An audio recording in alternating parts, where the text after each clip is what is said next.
자, 그럼 이 오늘장 안에서의 특징주 세 가지 받아보도록 할게요. 저희 첫 번째 종목은 어떤 종목으로 보셨을까요?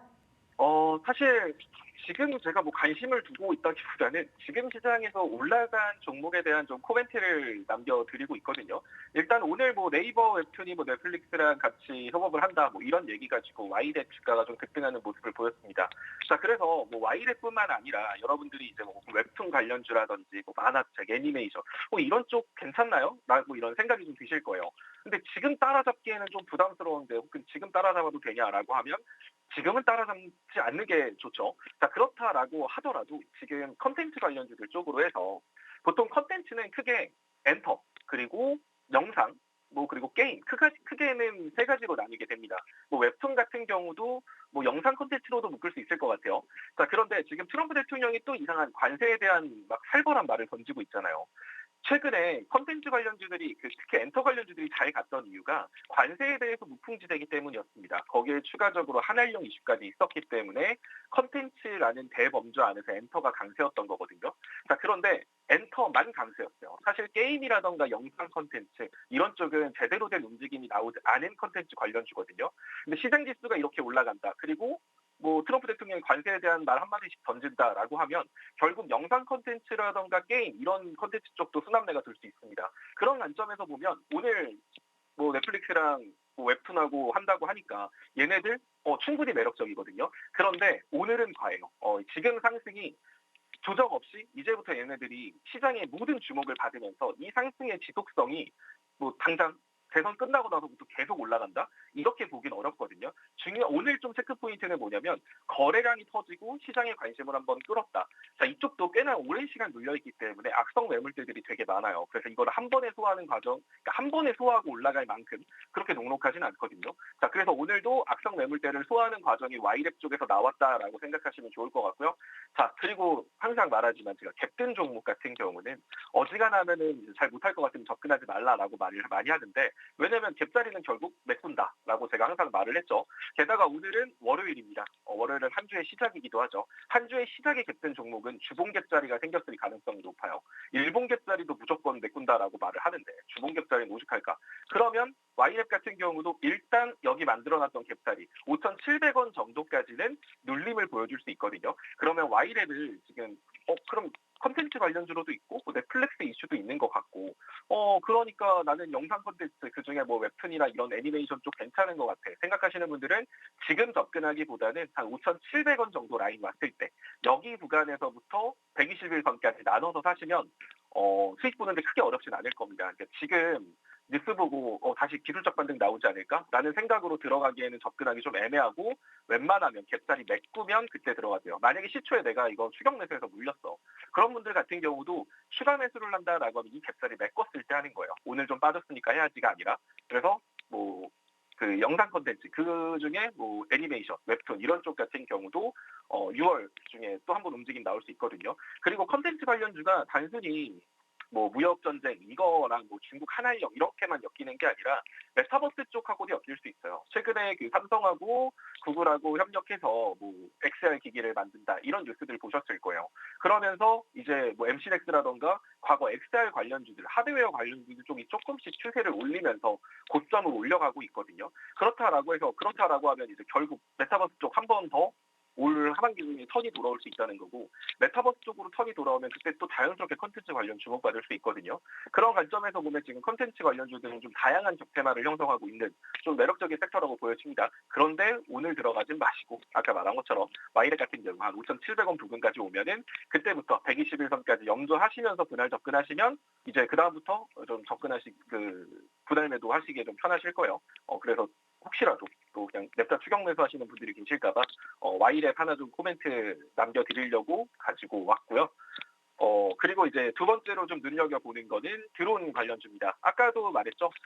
드론 같은 경우는 드론이라던가 UAM 이런 도시망공용 모빌리티 같은 경우는 사실 우리나라의 메인 기술주다라고 보기 힘들어요. 아무래도 코스닥 쪽에 상장되어 있는 종목들이 더 많고요. 아무래도 중소형 기술주로 분류되는 애들이거든요. 근데 근데 아까도 말했지만 코스피랑 코스닥하고 키를 맞추는 과정이 나온다라고 한다면 코스닥 쪽에 자금이 더 많이 들어간다는 거죠. 코스닥 쪽에 더 많은 자금이 들어간다는 건 중소형 기술주들 안에서 순환매가 형성될 가능성이 있다는 거고, 그중에 저 유력한 후보 중에 하나가 이제 드론이라던가 UAM 관련주라고 보여지거든요. 일단 메커스 같은 경우도 지금 480선 뚫고 추세가 굉장히 좋은 상태입니다. 자, UAM, 도시망공형 모빌리티, 에어택시, 날아다니는 택시라고 부르는데, 트럼프 대통령의 핵심 공약 중에 하나였어요. 도시망공형 모빌리티 서비스를 만든다. 그래서 이 도시망공형 모빌리티 서비스라는 게 시장의 관심을 받게 된다라고 하면은 자연스럽게 저궤도 위성, 뭐 통신이라던가 자율주행 이런 것들이 UAM하고 묶여서 움직일 수 있거든요, 드론이랑.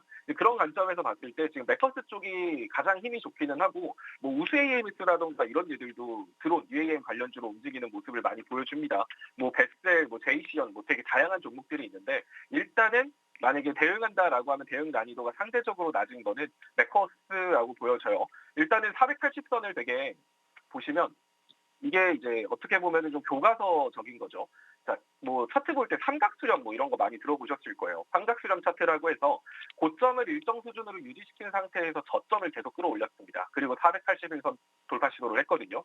그리고 수렴이 거의 끝날 때쯤 이번에 480선을 돌파했어요. 그렇다는 소리는 이 480선 11,000원 라인은 이 종목의 되게 강한 지지 라인으로 바뀌었을 가능성이 높고, 이 종목이 조정을 준다라고 하더라도 11,000원 이 자리 이탈 안 할 가능성이 높습니다. 자, 이렇게 시간이 조금만 진행되면 61선 위로 올라오면서 장기 이평선들도 정배열되는 형태가 나올 거거든요. 그래서 메커스도 11,000원 정도 라인을 이탈하지 않는다라고 하면 안정적으로 고점을 올려갈 수 있는 그런 종목이라고 보여지고요. 뭐 다만 거래량 자체가 그렇게 많이 실리는 종목은 아니기 때문에 시장지수 무너지면서 순간적으로 지금 볼벤 상단 타고 올라가는 12,000원 라인이죠. 이 자리를 이탈할 수도 있어요. 그러면 이제 내가 이 종목에 관심이 있다라고 하신다면 접근 방법은 좀 다양합니다. 일봉상 볼린저 밴드 상단. 지금 정도 자리는 12,000원 라인이지만 뭐 이게 계속 움직이죠. 움직이니까 뭐 12,000원 3,400원에서 사서 뭐 볼벤 상단 이탈하면은 약손절 치고 480선에서 복수전 뭐 이런 느낌으로 가는 방법도 있을 거고, 내가 매매 여유가 있다면 그냥 지금 사고 여기서 산다. 3분할 매수로 접근을 해서 각 매수 타점마다 비중을 좀 다르게 접근하는 그런 방법도 있을 겁니다. 일단 UAM 관련주들이나 드론 관련주 같은 경우는 이제 올 하반기에 한번 중소형 순환매 때 다시 한번 더 시장에 좋은 모습 보여줄 수 있는 만큼 메커스, 뭐 UAM 관련주들 좀 여러분들이 눈여겨 보셨으면 좋겠어서 일단 메커스도 가지고 와 봤습니다.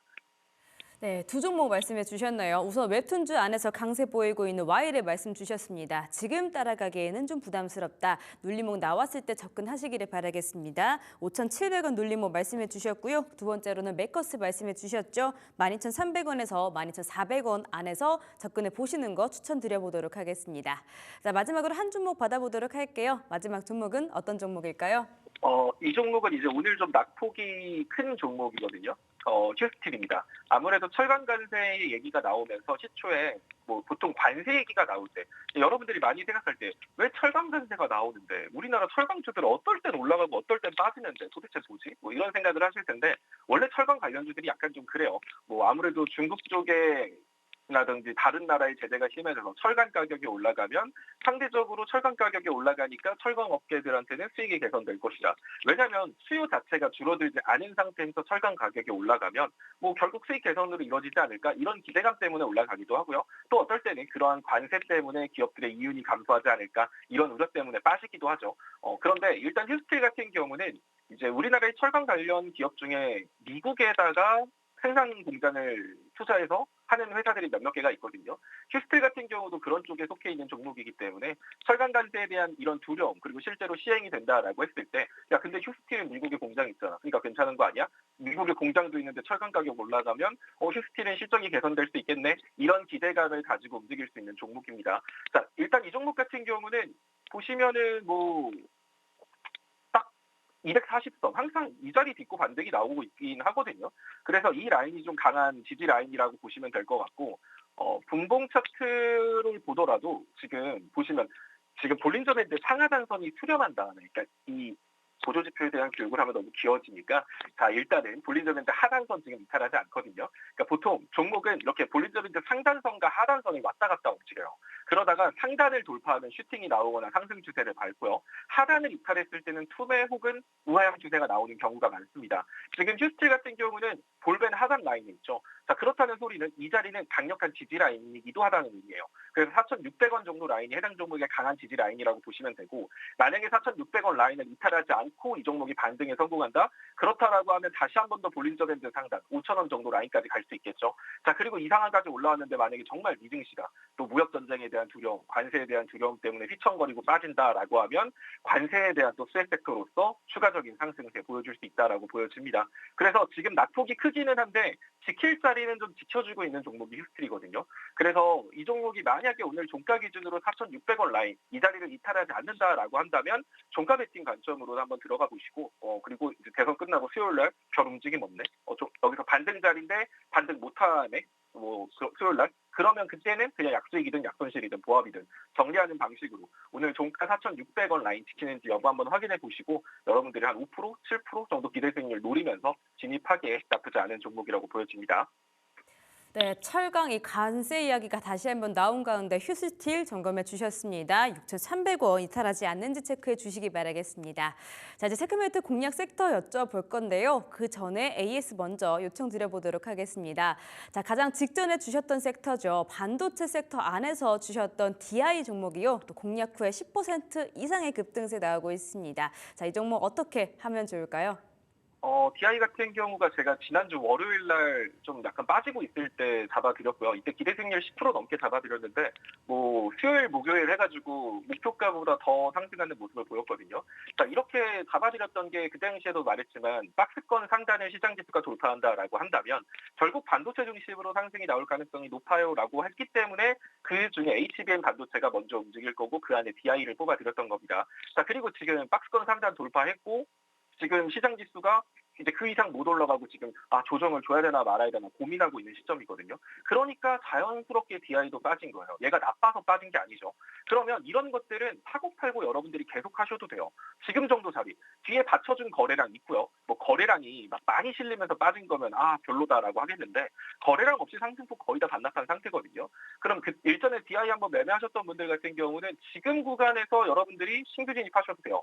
차트 보시면 일단은 저 반등할 거예요. 라는 걸 딱 차트상 60분봉 차트를 보더라도 지금 주요 단기 이평선들 한 점으로 거의 수렴하는 상태에서 이 종목이 15,000원 라인이 강한 지지 라인이거든요. 딱 15,000원 라인에서 지금 버텨주고 있죠. 120분봉 라인에서도 마찬가지예요. 장기 이평선 싹 다 수렴한 상태에서 15,000원 라인 버텨주고 있거든요. 그럼 차트적으로 이 종목은 이 자리에서 무조건 반등이 나올 가능성이 높은 자리가 맞아요.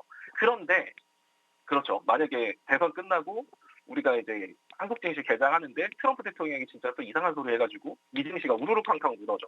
그러면 이 종목이 미증시 엔비디아 우르르 무너지고 하는데 갑자기 DI가 반등 자리라고 자기 혼자 단장할 수 있을까요? 반등 못해요. 그러면 우리는 내일 시장이기 때문에 이러한 변수까지 고려해서 이 종목을 다시 들어간다라고 했을 때 현구간에서는 일단은 첫 진입은 좀 가볍게 하는 게 좋겠죠. 그리고 수요일 날 별일이 없으면 그때 시초에 더 산다라는 방식으로 가는 거고 현구간에 소량 매수를 하고 만약에 시장 지수 밀리면 이 종목도 같이 밀릴 텐데 그러면 제가 여러분들한테 월요일에 말했던 자리 14,300원 정도 라인까지 다시 밀릴 수 있거든요. 그럼 이 구간에서 내가 한 번 더 산다라는 생각을 가지고 접근하시면 급격한 낙폭의 절반 정도 기술적 반등만 나온다라고 하더라도 여러분들이 이렇게 2분할 매수로 접근하신 분들은 수익률이 그래도 한 5%, 6%될 거거든요. 그럼 그 5%, 6% 정도부터 여러분들이 분할 매도하시면서 241선까지 분할 매도하고 안착하면 재매수 한다든지 아니면 일부 수량은 남겨놓고 더 윗구간 여기 보면 17,000원 갭자리가 있기 때문에 이 자리까지 보시던지 이런 느낌으로 가셔도 괜찮은 종목입니다. 일단 DI 자체가 괜찮은 종목이라서 이런 종목은 이렇게 많은 분들이 이럴 때 따라 사요. 이렇게 뉴스 제가 여러분들한테 말했을 때 이럴 때는 안 사요. 근데 꼭 이럴 때 따라 산단 말이에요. 그리고 빠지니까 진짜 손절하는 분들이 많은데 주가는 오를 때 팔고 떨어질 때 나눠 산다라는 생각을 가지고 지금 말한 방법대로 접근하시면 괜찮으실 겁니다. 네, DI AS 주셨습니다. 지금 자리도 여전히 괜찮다. 다만 내일 휴장을 앞두고 있기 때문에 좀 가볍게 접근하시는 거 추천드려 보도록 하겠습니다. 자, 이제 체크메이트 공략 섹터 여쭤볼게요. 오늘의 공략 섹터는 어떤 섹터일까요? 자, 오늘은 오랜만에 히토류 가지고 왔습니다. 제가 스타 프로그램이었죠. 거기서 히토류의 왕자라고 불렸었는데 히토류는 거의 져본 적이 없는 것 같거든요. 근데 지금 시점에서 사실 히토류, 미중 갈등으로 움직이는 게 히토류인데 그러면은 시장 지수가 무조건 조정이 나올 때 보통 히토류가 움직이게 되거든요. 그런데 현재 지금 나스닥의 상황을 봤을 때 나스닥 같은 경우가 깜짝 잘못하면 정말 18,000포인트까지 조정을 나올 수 있는 위치에 있어요. 그래서 만약에 미증시가 조정이 나온다라고 한다면 그냥 심심해서 조정하고 있습니다. 이렇게 말은 못하죠. 결국에는 미중 무역 전쟁에 대한 갈등이 다시 심해졌다. 미중 무역에 대한 불안감이 생겼다. 이런 것들이 시장 조정의 주된 사유가 될 가능성이 높거든요. 그렇다라고 하면 지금 시점에서는 여러분들이 그러니까 히토류가 시장이 올라갈 때 좋은 섹터가 아니에요. 시장이 빠질 때 좋은 섹터인데 리스크 헤지 차원에서 계좌의 한 종목 정도는 지금 담아두기에 나쁘지 않은 시점으로 보여지거든요. 그러니까 시장 지수 올라가면 히토류 빠질 겁니다. 하지만 빠지더라도 여러분들이 가지고 있는 기술주라던가 이런 애들은 올라갈 거라서 그 수익금 가지고 히토류를 추후에 대응하면 되는 거거든요. 그래서 지금은 여러분들이 무조건 시장이 다 올라갈 거야라는 것에 대한 확신만 가지고 시장의 상승 방향성에만 종목을 집중하기보다는 이런 식으로 시장이 빠졌을 때 혹은 빠졌을 때 내가 기술주를 추매해야 되는데 돈이 없을 수 있잖아요. 시장이 빠졌을 때 내가 뭔가 수익을 볼 수 있는 섹터를 하나 사둔다라는 생각으로 히토류 관련주 접근하시면 좋을 것 같고요. 히토류 관련주에 대한 얘기는 지금 시간이 또 다 됐으니까 제가 해당 공간에서 말고 방에서 이제 매매 전략이라던가 차트 어떤 종목이 좋은지 이런 것들 요약해서 남겨드릴 테니까 오셔서 보시면 될 것 같습니다. 네, 오늘의 공략 섹터 히토류 관련주 말씀 주셨습니다. 지금 화면 하단 그리고 상단에 QR코드 나가고 있습니다. QR코드 카메라 앱으로 스캔하셔서 무료 정보방 입장하시면 종목들 그리고 가격 전략까지 알려드리고 있습니다. 많이 많이 들어와 주시기를 바랄게요. 자, 마스터님은 여기서 보내드리도록 하겠습니다. 오늘도 좋은 말씀 감사했습니다. 네, 감사합니다. 네, 오늘의 체크메이트 공략 섹터 다시 한번 점검해 보도록 하겠습니다. 자, 오늘은 히토류 관련주 주셨죠. 자, 주말 사이에 이 미중 갈등이 조금 더 심해졌습니다. 이 미국 쪽에서 중국을 향해서 뭔가 잘못을 좀 했다라고 이야기하면서 이 무역 갈등이 좀 잠잠해지는데 다시 한번 점화가 됐거든요. 자, 관련해서 히토류 주목을 안 할 수가 없겠죠. 지금 히토류 관련해서 꽉 잡고 있는 게 중국 쪽입니다.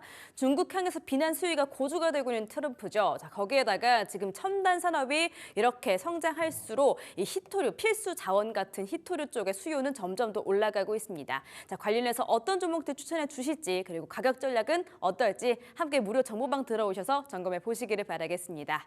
자, 이렇게 체크메이트 만나보셨고요. 이어서 머니포인트로 넘어가 보시죠.